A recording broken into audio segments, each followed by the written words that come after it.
Well, everyone, you know what time of year it is. If you've been around the channel for a while now, you're probably familiar with how videos that open like this are gonna go. Let's begin the 2025 updated tour of my game room and game collection. So for those of you who might be new to the channel, every 4th of July, this has been a Fans of Games tradition since 2018 when the channel was started, I go and show you guys the updates of, well, my game room and video game collection.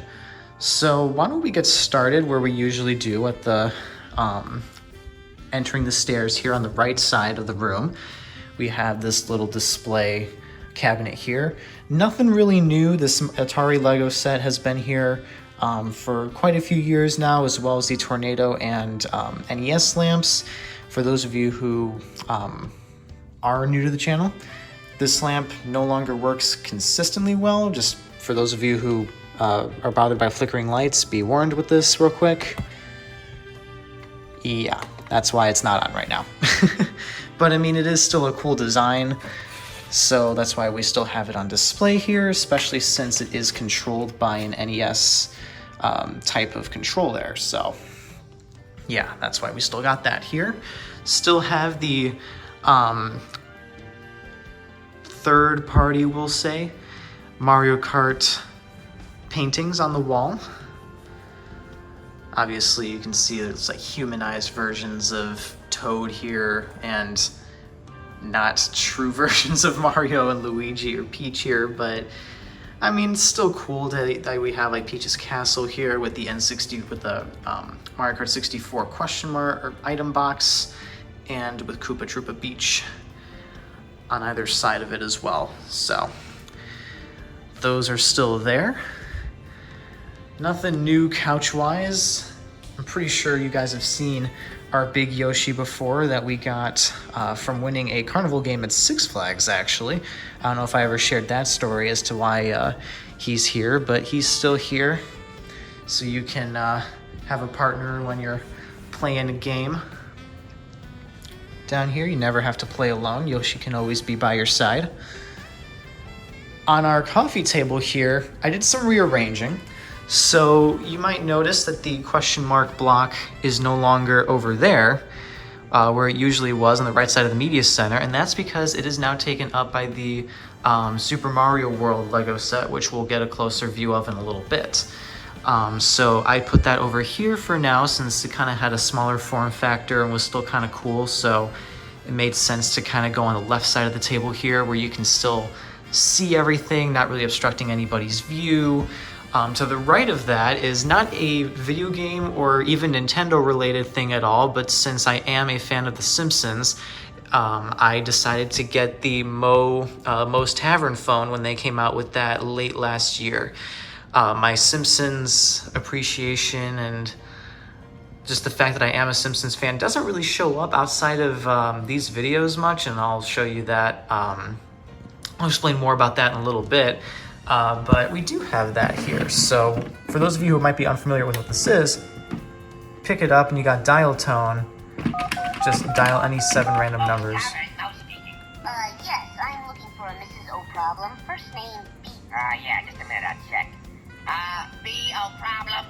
B. O'Problem. Come on, guys, do I have a B. O'Problem here? Listen, you, when I get a hold of you, I'm gonna use your head for a bucket, paint my house with your brain. So what that was is, throughout the series, mostly in the older episodes, Bart Simpson and Moe Szyslak, the Tavern Keeper, have this sort of feud or rivalry going on where Bart prank calls Moe's Tavern and Moe doesn't realize that it's Bart, and Bart is able to make him say stuff like IP freely or Moe Ron, and stuff like that, and then Moe comes out with like a threat at the end once he realizes that he's been played. So that's just kind of a fun thing to have down here. You know, when guests come over, it's always a nice conversation starter and cheap laugh, if you will. In the middle of that, just in the spirit of coffee table magazines and books, is this Time magazine Super Mario edition here, celebrating 40 years of the franchise that I got as a gift. It's just, there's nothing really new about the Mario series in here. If you're familiar with it, this is definitely geared towards someone who like knows a little bit about Mario and Nintendo, but not really a lot. It's got the basic history of like how the original Mario Bros was created and like the growth over time, highlighting some of the major titles. It's still a cool read though, but yeah, just something to add there to, in case you couldn't get that we're Mario fans, this is a surefire sign here.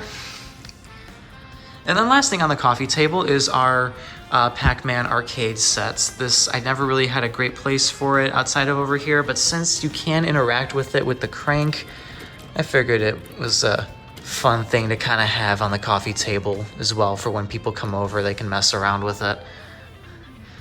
The shark and polar bears were not originally part of the set, in case you couldn't tell. Those are just something that we added on because we thought it was funny to put them up there. The coin light still works on that too, so yeah. On the TV, this is Wilson the wall-mounted TV, for those who may not know, but instead of wearing his finely pressed shirt and name tag, he is instead displaying a picture from my trip to Super Nintendo World at Universal Studios Epic Universe in Orlando.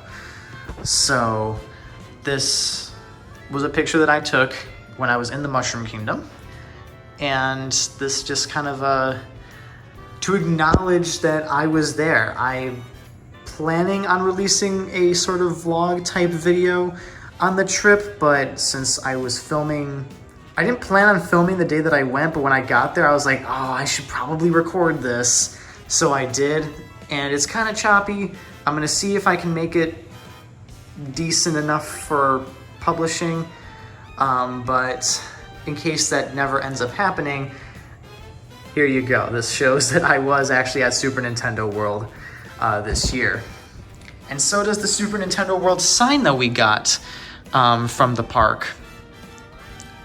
This is a sign that you can actually hang up on the wall somewhere. We just haven't quite figured out where to put it yet, especially since you have to use a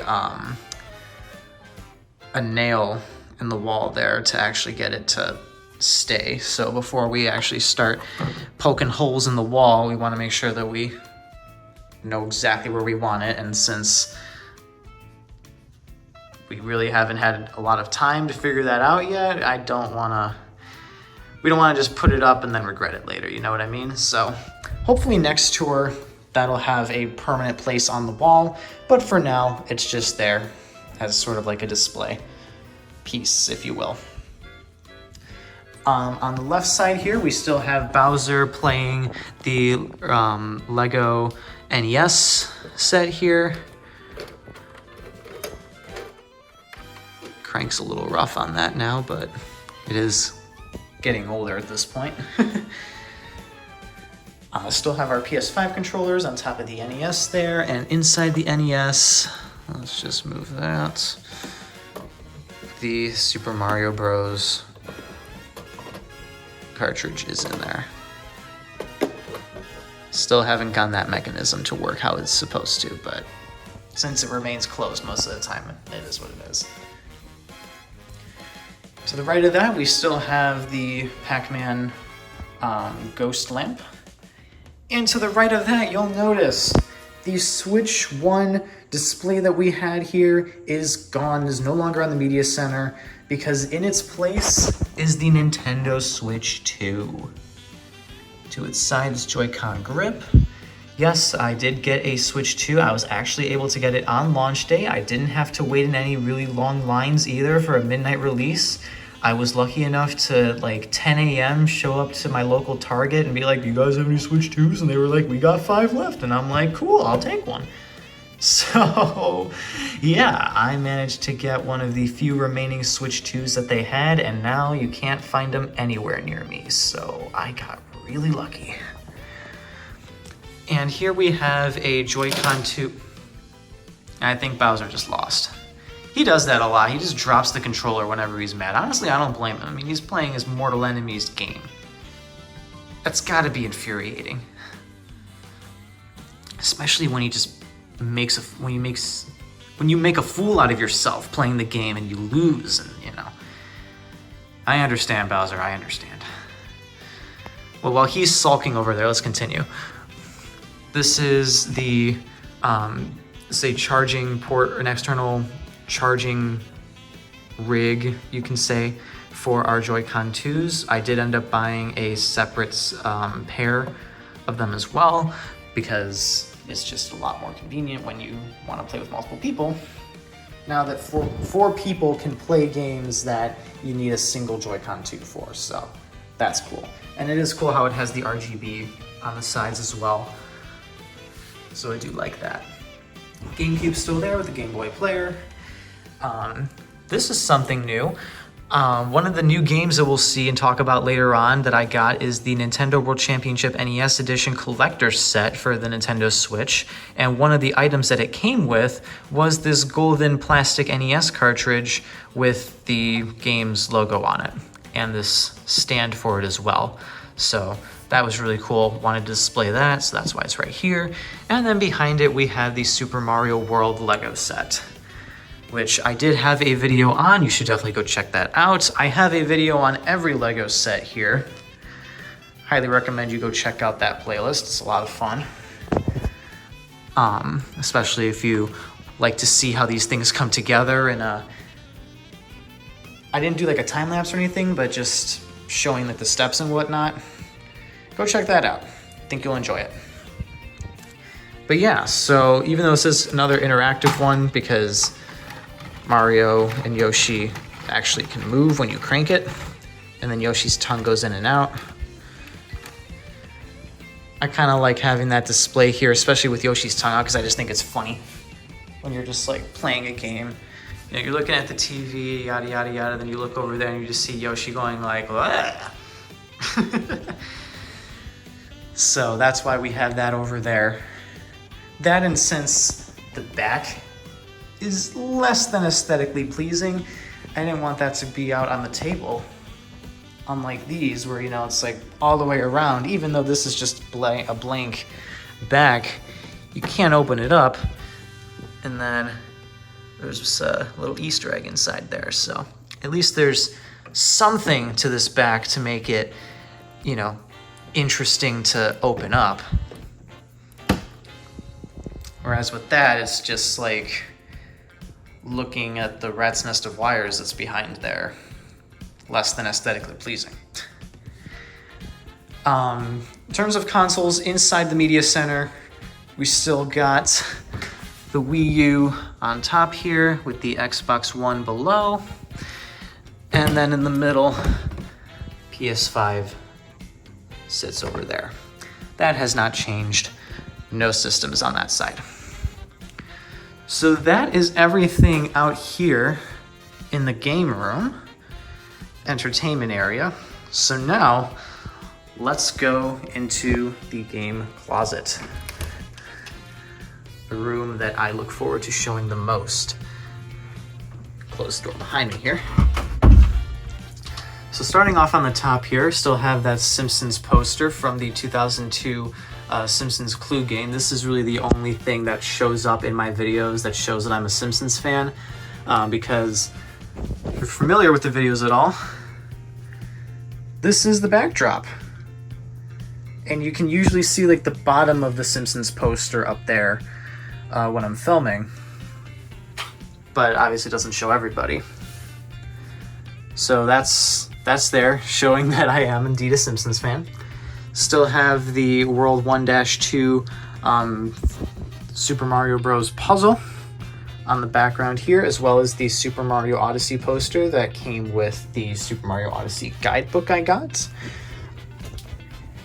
New poster here, something I got from a disc replay.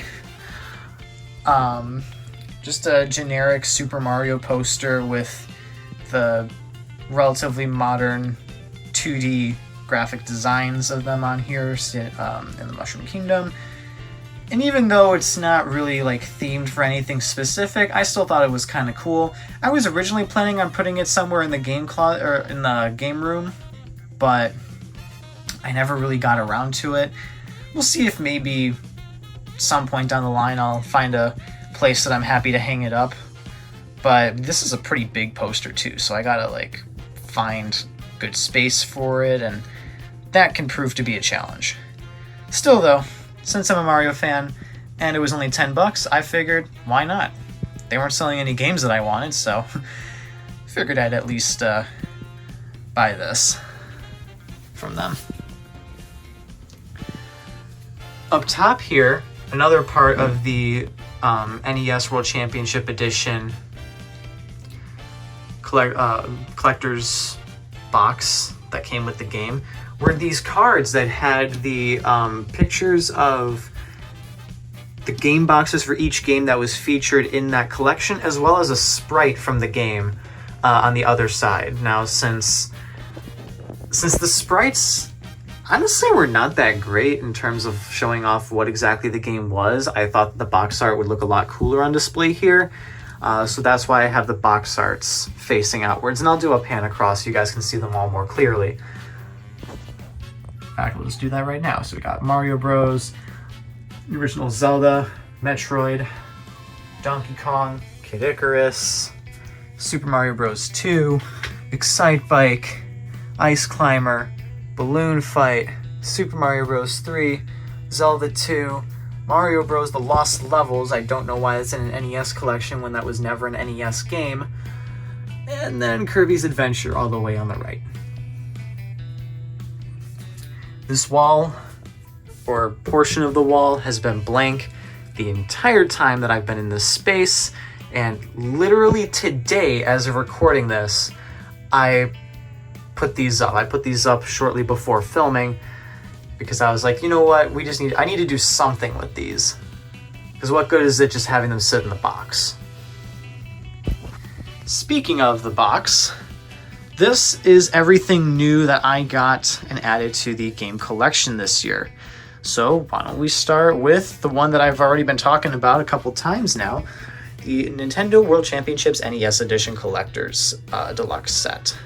So this is the actual game case, and then this is the box that everything came in, the game and the collector's deluxe accessories, if you will, that came with that. This is a pretty fun game. I gotta hand it to them. You know, it got me more interested in the NES franchises because historically I never really cared for that era of gaming. Like, I appreciated it for what it did and what it was, but I never strived to play any of the games other than like the Marios and like maybe Donkey Kong. But, you know, I never thought I'd enjoy Metroid. I enjoyed Metroid. Or even The Legend of Zelda. I'll be honest, I was kind of a Legend of Zelda hater for a while there. Just because I was like, oh, it's an RPG, it's gotta be so boring. I actually had a lot of fun playing the little snippets of it in the World Championship Edition game. So, you know, I gotta hand it to them. They kind of got me interested in all these games again. So, while I didn't get any of them for my NES this year, when I start collecting for NES, these are probably going to be the ones that I end up getting first. So that was a ton of fun. And part of that, this is the last collectible that it came with, was this 5-piece pin set that you can just like attach to your clothes or something, kind of like one of those chest pins that you can see, like you can put on a shirt. Personally, I would never go out wearing these, not because they don't look cool or anything, they definitely do, but because I don't want to risk losing them, because they are kind of heavy. So like if you're wearing kind of a looser shirt, it's gonna pull down on the shirt, and I don't trust the strength of the pin connector here. I mean, they might be strong, but I'd rather just not risk it. So that's why I'm just keeping them there. On top of the NES World Championship Edition, we have a physical copy of Super Mario Kart for the Super Nintendo. This is the Player's Choice Edition. This was the only Mario Kart game for the longest time that I never actually had in a physical capacity. I had it on the Wii U Virtual Console and the NES or SNES Classic Edition, but now I actually have a physical version of it, so I can officially say that I own a physical copy of every Mario Kart game. And quite frankly, that's one of the only reasons I bought it, because this is not the ideal way to play the game, but it is cool to be able to actually play Super Mario Kart on my Super Nintendo now. Next to that, we have Wario World. This is a game that I actually got a couple years ago, but I forgot to include it in the game tour last year. So yeah, now I'm showing you guys this. Wario World was one of those games that always intrigued me because it's a 3D platformer about Wario on the GameCube. Just a Wario 3D platformer alone is kind of a rare, well, it is a rare thing because Wario World is the only version, or the only way that we ever got something like that, and let alone it was a GameCube game. I'm like, all right, well, once I saw it for sale at my local video game store, I was like, you know what, I think it's time that I finally pick it up. I got this at one point before when I first started collecting, but I ordered it online through GameStop, and that came with a disgusting looking disc and no case. So, and the disc also didn't really work well, so yeah, I was without Wario World for a while, but as of a couple years ago, I filled the Wario World shaped void in my life with this game. I haven't played it enough to really give my 2 cents on it. From what I've played so far, it's pretty fun. It's kind of what I'd expect from a GameCube 3D platformer like of that era. And that's not necessarily a bad thing, but just comparing it to things now, it's a little rough around the edges. Speaking of 3D platformers, though, I got Astrobot for the PS5. Yes, my yearly PS5 game. That's been like a trend. I have 4 PS5 games. Every year since I've gotten the system, I've just been adding one more. This one game of the year for 2024. I know some people who were not happy about that, but this really was a great game. It really is an amazing game. I mean, Astro's Playroom, the tech demo on the PS5 up in itself was a lot of fun, and the fact that they just made a full-fledged actual 3D platformer out of it was just amazing. The the PlayStation franchise references all throughout the game are just so fun to find, and it's just a very satisfying game to play. It's very easy to control. It does exactly what you'd want it to. Like, Astro has all of the moves that you'd want him to have. The power-ups are really cool. The levels are very creative. And of course, the game just looks absolutely stunning.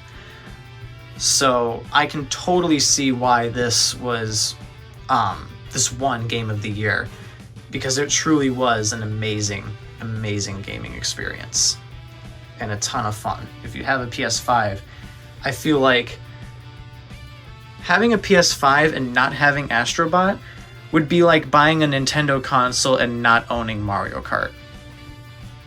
That's kind of the equivalent that I would make with that. It might be a bold statement to make, but there's just something about this game, man. It's just a ton of fun and an amazing experience all around. But I've said that a lot already. Let's go to something that's I'm not going to praise nearly as much. Personal trainer cooking for the Nintendo DS. I'll be honest, had I not seen the Scott the Woz episode about this game, or tool, if you will, I probably wouldn't have bought it. But I was at Half Price Books one day just looking through their stuff, and I saw this for sale for $6, and I was like, you know what, why not? Let's just see what this is all about. It literally is just a cookbook. And the person who used this before me used it a grand total of 3 times. I looked at the calendar that shows like what recipes you made on what day. They made 3 recipes with it. I might end up making these recipes. I want to try making these recipes down the line. I may or may not make a video on it just to see like if they're any good. Because obviously, what's the point of buying a cookbook if it's going to give you bad recipes? But some of these do actually sound pretty good. So one of these days, I'll probably legitimately cook the stuff that's here as it like tells you to do it, so then I can get the full personal trainer cooking experience. Even though I know how to cook and bake, I just want to see, you know, what off-brand Gordon Ramsay here has to offer for me. So yeah, that's that. Going back down in front of the NES Edition World Championship game here, my Game Boy Advance and Game Boy editions. This is something that I've been looking for quite a while. Not this specific GBA video cart, but just a GBA video cart in general. Even though these are obviously not the ideal way of watching the show, and I'm sorry I can't show you any of it really because of copyright, but it's just kind of cool to now say that I own one of these. I'll probably end up buying all the SpongeBob ones, just because I really like SpongeBob, and quite frankly none of the other franchises that they made cartridges of really interest me, except for Shrek. I might end up buying the Shrek 1 and Shrek 2 movie cartridges as well, just to say that I own those as well. But yeah, now there was a Game Boy Advanced video sized hole in my heart that I was now able to fill by having this. 2 voids in my life and heart I was able to fill this year. It's great. And next to that, we have another cheap half-price books find for like $10. I was over there and they had Donkey Kong Land for sale. Again, this is another game that I didn't really get to experience much at this point because it needs a new save battery, and I just haven't gotten around to changing it because this isn't really a game that I'm like dying to play. I just kind of wanted to have it so that not only I could see what the Donkey Kong Land games were like in comparison to Donkey Kong Country games, but also so that I could say I have a yellow Game Boy cartridge. Who wouldn't want that? Next to that are just some new figurines that we have. These were gifts, just some miscellaneous Mario Kart figurines of Toad, Yoshi, and Luigi that we did not have before. And speaking of Mario Kart, right behind it we have Mario Kart World, the only game that, as of recording this, I personally feel is worth buying for the Nintendo Switch 2. If you saw my Nintendo Switch 2 and Mario Kart World intro video, you kind of already know my thoughts about this game, and I do plan on having a full-fledged video about it at some point down the line. But long story short, this really is it's a step up in the Mario Kart series. I'll say that.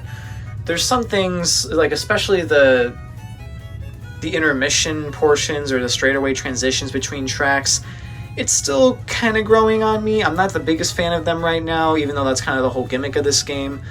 But it's still a fun time. At the end of the day, it is Mario Kart. You can have a lot of fun with it. The free roam is actually a lot more... it reels you in more than I thought that it would.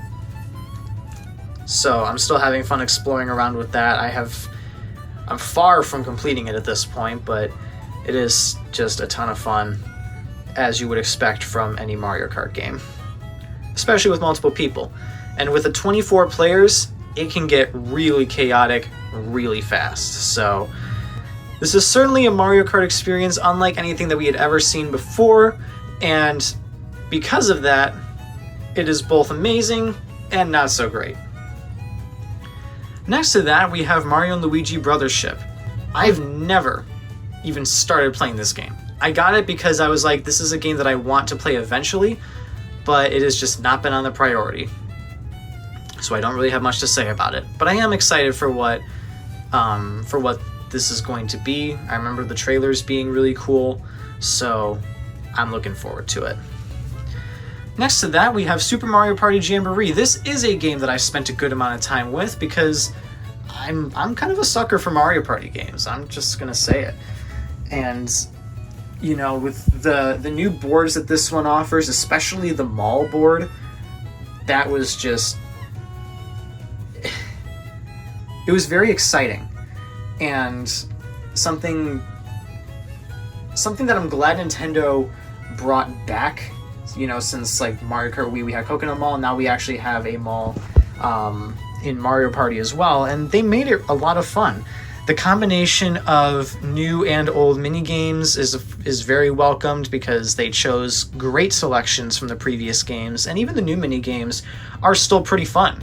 So, you know, that's always fun to see. The whole Jamboree thing with the partners and allies now having like incredibly special abilities is really cool. Even though we kind of already saw that in Super Mario Party, they just expand upon it here, especially since you all have to play a minigame to see who gets the ally. And those ally minigames, while they take a long time, they are a lot of fun. They spent the necessary amount of time, I think, to make those fleshed out enough to warrant continuing to play them and, you know, really fighting for the allies. It makes you want to go for the Jamboree buddies and not just avoid them because, oh, well, in order to get them, I have to force everybody to play this like 5-minute long minigame.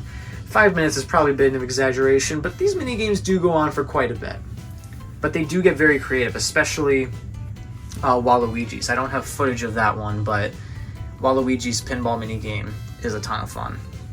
There are other modes in the game as well, and while they're not all winners, you do have some good ones in there, like Rhythm Kitchen and Bowser Kaboom Squad, just to name a few. These can be a fun change of pace from the traditional Mario Party gameplay. So those are all of the new games that I got this year.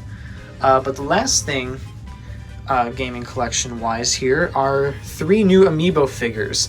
This time 3 classic Mario enemies. We have Koopa Troopa, Boo, who actually glows in the dark, and Goomba.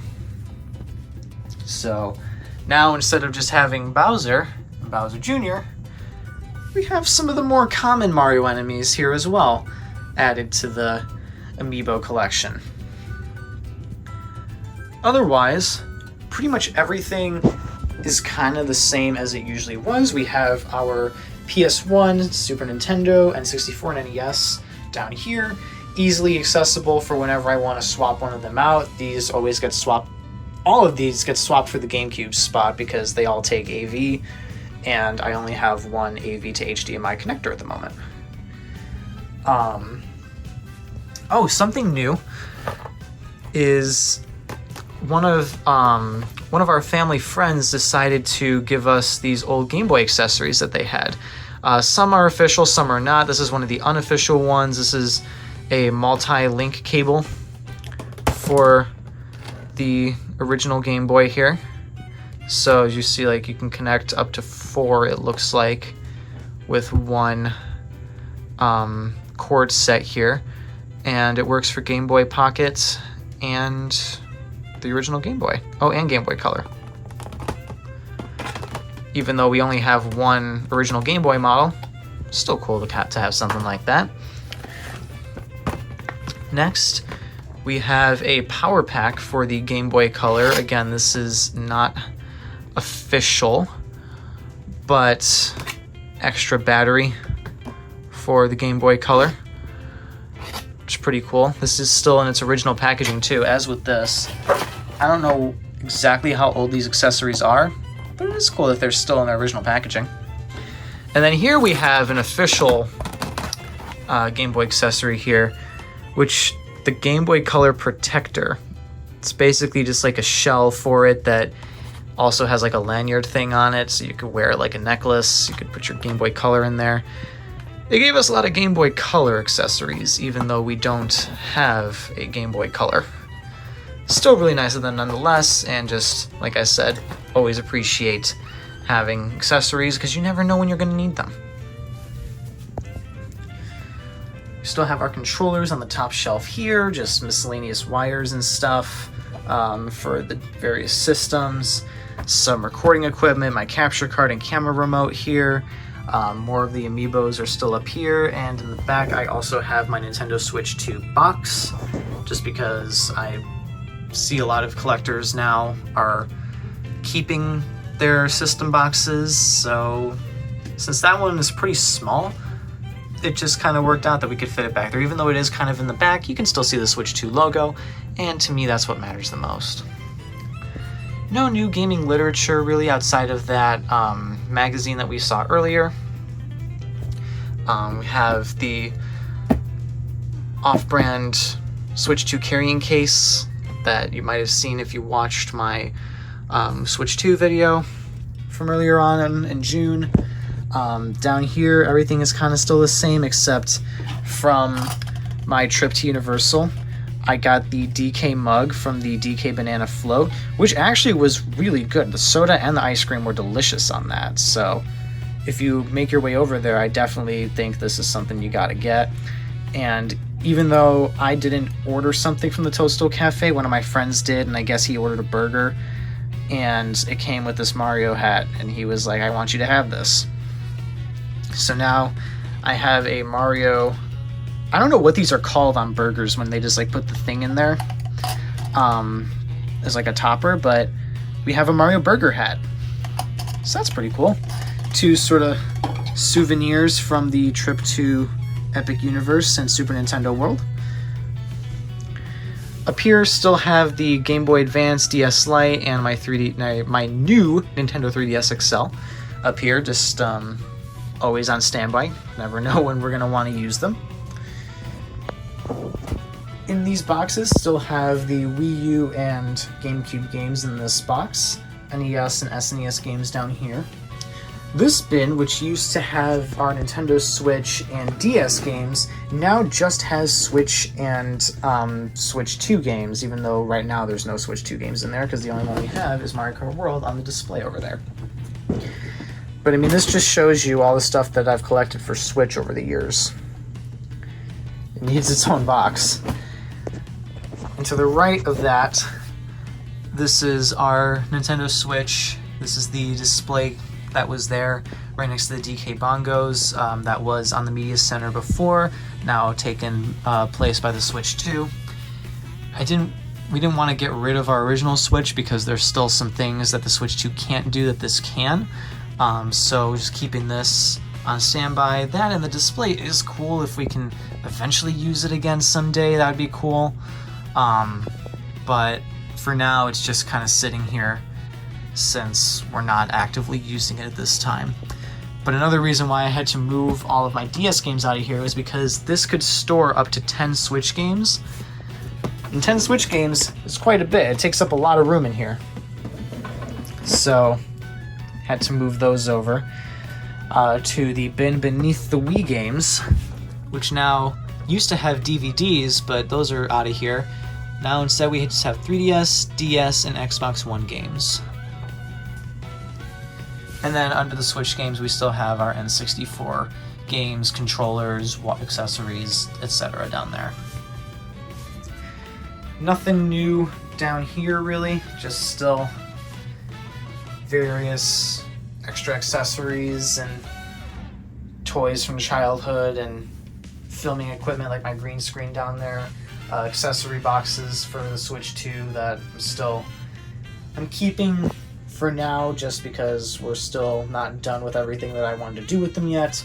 Nothing new for YouTube, but just some personal projects with those. Oh, and before I forget, the Game & Watch Super Mario Bros. Edition is over here as well. Something I did forget to mention because it's been on my wrist this whole time that would technically count towards our game collection update and new stuff is this Yoshi bracelet that I got when I went to Super Nintendo World at Epic Universe. You could use these around the park to interact with the Mushroom Kingdom. There were things you could find on the walls, play certain games, and when you play some of those games, you can track your progress on your Universal account by linking this bracelet to that account. So it kind of keeps track of your progress once you do things throughout your visit. And this does double as an amiibo as well for certain games. Like this, for mine, is probably just gonna end up doubling as like a Yoshi amiibo. But just figured it was something kind of cool that you get along with the Super Nintendo World experience here. And just like a fun souvenir that you can take home if you decide to buy one and interact with stuff over at Super Nintendo World.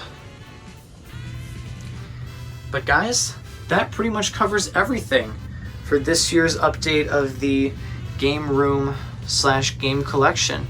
I hope you all enjoyed this video. Thank you very much for watching.